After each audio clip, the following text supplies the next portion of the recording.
How to fix YouTube TV app not working. So you must be encountering this issue because your application is not up to date.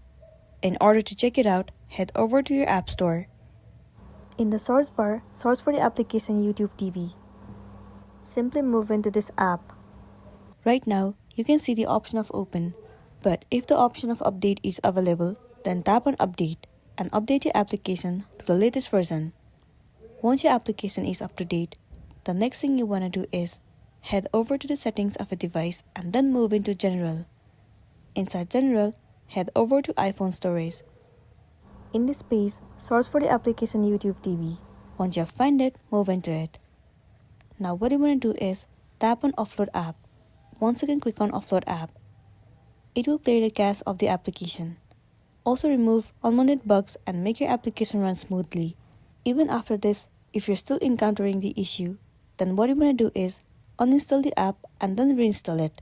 Reinstalling the app will definitely help you out, and then you'll be good to go. So that's all for today, and this is simply how you can fix little app not working. Make sure to smash the like button and consider subscribing if you found this video helpful. We'll see you in the next one.